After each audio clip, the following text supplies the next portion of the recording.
From chronic pain to sports injuries, get Asia's leading joint care under one roof. Your journey to mobility starts at Sunshine Bone and Joint Institute by Kim's Sunshine Hospital, Gachibowli or Begumpe. Book your consultation today.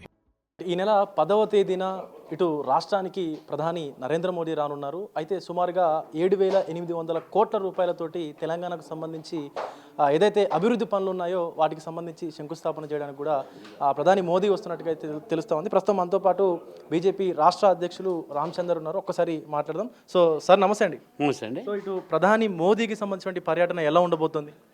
ప్రధాని మోదీ గారు 10వ తారీఖు నాడు వారు parade గ్రౌండ్స్లో బహిరంగ సభ కన్నా ముందు ఒక ప్రైవేట్ హాస్పిటల్ని ఇనాగ్రేట్ చేస్తూ అదేవిధంగా ప్రభుత్వ ఒక కార్యక్రమాలు అంటే జాతికి 8,000 కోట్ల రూపాయల ఒక ప్రాజెక్టులని అంకితం చేయబోతూ ఉన్నారు. మరి అది హైటెక్ సిటీ హోటల్ దగ్గర ఆ కార్యక్రమం ఉంటుంది. కాబట్టి పెరేడ్ గ్రౌండ్స్లో జరిగేటటువంటి ఒక బహిరంగ సభ కన్నా ముందు ఈ కార్యక్రమంలో వాళ్ళు పాల్గొంటారు. అయితే ప్రధానంగా ఈ యొక్క బహిరంగ సభలోనే బీఆర్ఎస్ పార్టీకి సంబంధించి అంటే ప్రతిపక్షంలో ఉన్నటువంటి పార్టీకి సంబంధించి ఓ కుటుంబం అంతా వచ్చి బీజేపీలో జాయిన్ అవ్వబోతున్నారంటూ పెద్ద ఎత్తున వార్తలు వస్తున్నాయి. ఇవన్నీ ఊహాగానాలు మాత్రమే. దాంట్లో వాస్తవం లేదు. వాస్తవం లేదు దాంట్లో. అంటే ఇంకొకటి సార్, అంటే గతంలో జస్ట్ ఒక 2 రోజుల క్రితమే కాంగ్రెస్ సంబంధించినటువంటి పార్టీకి సంబంధించి ప్రభుత్వానికి సంబంధించినటువంటి ఒక మినిస్టరే జై శ్రీరామ్ అంటూ కొన్ని నినాదాలు చేస్తూ ఉన్నారు. దానివల్ల అసలు బీజేపీకి ఏమైనా వస్తుందా, లేకపోతే రాష్ట్రానికి ఏమైనా వస్తుందా, పథకాలు ఏమైనా వస్తున్నాయి అంటూ కూడా ఒక మంత్రి మాట్లాడినటువంటి సందర్భం ఉంది.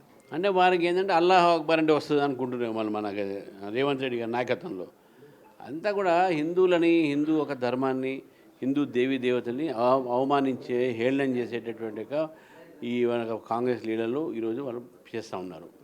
నిజంగా ఈరోజు హిందువులని మాట్లాడే అవసరం ఏముంది? ఆ మాట ఎందుకు అనాలి? జై శ్రీరామ్ అంటే జై శ్రీరామ్ అంటే హిందూ మనోభావం దెబ్బతిన్నది. కాబట్టి హిందూ మనోభావం దెబ్బతీశారు. కాబట్టి వారు హిందువులకు క్షమాపణ చెప్పాలి.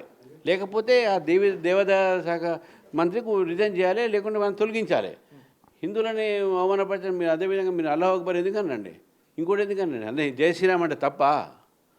ఇది ఈ రకమైనటువంటి ఏదైతే ఆలోచన విధానం ఈరోజు కాంగ్రెస్ నాయకులు ఉందో అదే ఆలోచన విధానం స్టాలిన్కుంటే ఆమెను ఓడగొట్టారు.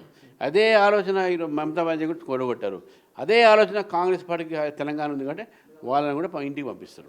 అంటే ఇంకొకటి ప్రధానంగా అసలు రాష్ట్రానికి కేంద్ర ప్రభుత్వం వల్ల ఎలాంటి లాభం లేదు, ఒక్క రూపాయి కూడా డబ్బులు రావట్లేదు అంటూ ఇటు టీఆర్ఎస్ అధ్యక్షురాలు కవిత మాట్లాడుతోంది. అలాగే ప్రతిపక్ష నేతలైనటువంటి బీఆర్ఎస్కు సంబంధించినటువంటి మరికొంతమంది నాయకులు కూడా మాట్లాడుతూ ఉన్నారు. అసలు మోడీ పర్యటన వల్ల రాష్ట్రానికి సున్నా లాభం అంటూ చెప్తున్నారు. వాళ్ళ గుండెలో సున్నా ఉన్నది, అది అందుకే అట్లా మాట్లాడుతున్నారు. అసలు ఏం లేదు, వాళ్ళకి మాత్రం అసలు అన్ని అబద్ధాలు అలవాటు అయిపోయింది. అందరూ అబద్ధాలు ఆడి ఈరోజు అన్ని అబద్ధాలే ప్రచారం చేస్తూ ఉన్నారు. మోదీ ఏందో వాళ్ళకి తెలియదు. వెస్ట్ బెంగాల్ చూసుకున్న తర్వాత కూడా ఇంకా వాళ్ళకు జ్ఞానోదయం కాలేదంటే వాళ్ళకే వాళ్ళ వివేకత వదిలిపెడతాను. మోదీ గారు చేయబట్టి ఈరోజు తెలంగాణ అభివృద్ధి చెందింది. నేషనల్ హైవేస్ వచ్చింది మోదీ వల్ల, ఎయిమ్స్ వచ్చింది మోదీ వల్ల, 5 కిలోల బియ్యం ఉచితంగా వచ్చింది మోదీ వల్ల, సెంట్రల్ యూనివర్సిటీ ట్రైబల్ వచ్చింది మోదీ వల్ల, మీరు ఎన్ని రకాలైన వరంగల్ కోచ్ ఫ్యాక్టరీ వచ్చింది మోదీ వల్ల. మీ వల్ల ఏమొచ్చింది ఒక మాట చెప్పండి.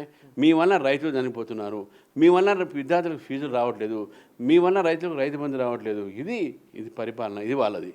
ఇంకొకటి సార్, అంటే ఈరోజు బీఆర్ఎస్ ఎమ్మెల్యే పాడి కౌశిక్ రెడ్డి మాట్లాడుతూ మీ పార్టీకి సంబంధించినటువంటి ఎంపీ అలాగే కేంద్ర మంత్రి అలాంటి వ్యక్తి పైన, బండి సంజయ్ పైన తంబాకులో డ్రగ్స్ కలిపి తీసుకుంటారన్నటువంటి వ్యాఖ్యలు చేయడము, ఈవెన్ బీజేపీ కార్యకర్తలు కూడా అటు పాడి కౌశిక్ రెడ్డి ఆఫీస్ పైన ఏదైతే ఎమ్మెల్యే క్యాంప్ పైన కూడా దాడి చేసినటువంటి సందర్భం ఉంది. ఎలా తీసుకొచ్చింది? నాకు ఈ విషయం తెలియదు, ఇప్పుడే మీరు చెప్తుంటే తెలుస్తుంది. నేను కనుక్కొని దాని మీద కామెంట్ చేస్తాను. Thank you. మొత్తానికి 8,000 కోట్ల రూపాయలతోటి కూడా అభివృద్ధి పనులు చేసేందుకే ఇటు పీఎం మోదీ తెలంగాణకు వస్తూ ఉన్నారంటూ కూడా రాష్ట్ర బీజేపీ అధ్యక్షులు రామచంద్రరావు అయితే చెప్తా ఉన్నారు. వీడియో జర్నలిస్టు వేణుతో విజయ్, బిగ్ టీవీ, హైదరాబాద్ నుండి.